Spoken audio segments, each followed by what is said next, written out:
Hi, I'm Ryan Johnson. I'm president of RMJ Tactical, and I designed the Shrike. It's one of our most popular tomahawks we make, and I want to talk about the Shrike, why you would get one, what its uses are, and some of the features of it. This tomahawk is the culmination of a lot of customer requests.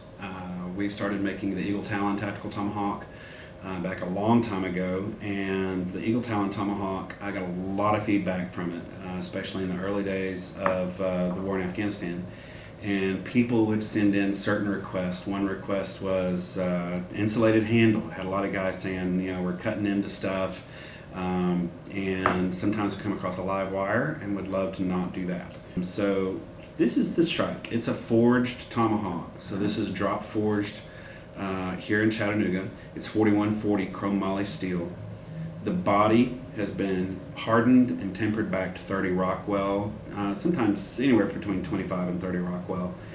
The spike and the forward edge are selectively hardened or differentially heat treated up to low mid 50s in the Rockwell. That gives it hard enough to where we can punch through things like steel and glass and do real breaching without chipping or breaking the edge. You get much harder than that. It's really convenient for edge retention, but it's also not convenient for breaking.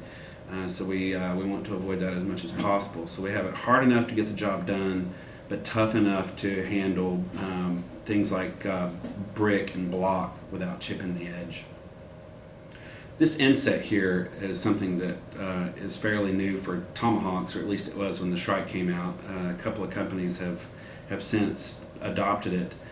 And this inset allows you to get a more efficient cut. Cut is the efficiency of a cut is basically a function of friction, and friction is a function of surface area. So when I'm cutting something, the amount of surface area that's exposed to that cut is going to drag and slow the tomahawk down. And so the idea with these insets is that you reduce the amount of surface area that's exposed to that cut dramatically.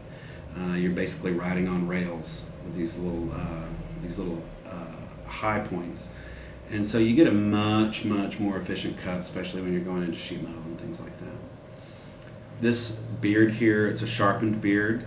It allows you to cut in a hook type fashion. If you're cutting into material, you can cut your way back out of material. And that's the number one good thing about it. It allows you to not get stuck into materials. We do distal tapers on everything, not only in this direction, but also in this direction. This is a distal taper spike so that you're in and out fast. And that beard allows you to get back out of things pretty fast because you can cut your way back out. It also says that whatever I hit with this side, whatever I hit, I can pull and cut. And that's very helpful not only with breaching, but also if you have to use it in a defensive situation. This is another hook that you have that's not going to cut. And I've had people use that for anything as a reach extension, for grabbing things, all the way to grabbing razor wire and things like that. They'll grab it with a hawk and pull it away and use it as a hook for something like that. The handle is a hydrometer rubber. It's a very hard rubber handle. We've had this independently verified with a lab in Atlanta. They put it under some serious voltage and current for 30 minutes, and it'll withstand anything you're going to come across with a tomahawk. So it protects the user. It's completely insulated on the handle. The end cap is isolated from the steel, so you can even grab the end cap and not get shocked.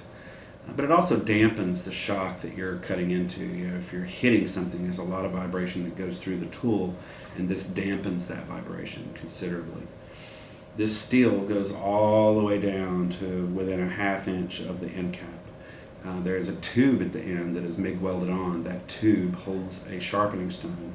One question we get is what are the lines on the cutting edges? You'll notice there's a series of lines and a herringbone pattern on the spike, and then on the forward edge and the beard.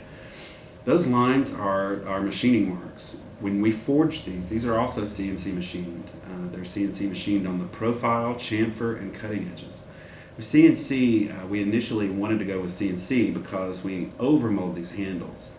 We literally put the steel inside a mold, and then the rubber is shot around that steel. It makes the handle part of the Tomahawk. It's not something that's slid on and glued or pinned or what have you. It is literally molded onto the steel, and it goes through some holes and channels and things. So it's on there, it's not coming off. We've had to remove handles before because of a defect, and it's a big pain to remove these handles. You have to use a bandsaw and a lot of elbow grease. So to be able to put it in the injection mold, we had to hold some pretty tight tolerances here on this neck. So while we were profiling it, we decided to go ahead and machine these edges as well. That gives us a nice thin edge profile. It gives us a lot of control over size, so that you pick up one Shrike, you know that the Shrike you're picking up has the same geometry and cutting performance that the next Shrike does, which was a very important team-wise. Same way with our scabbards. Our scabbards are all mold formed, so that I can pick up any Shrike, put it in another scabbard, and I know it's going to fit. So there's the Shrike, and hope you guys enjoy. This is our workhorse. This is when people ask me, they say, what Tomahawk would you recommend for somebody going into combat? The Shrike is what I recommend. The Shrike or the S13, which is the shorter version of it. That's our workhorse for people who are going downrange.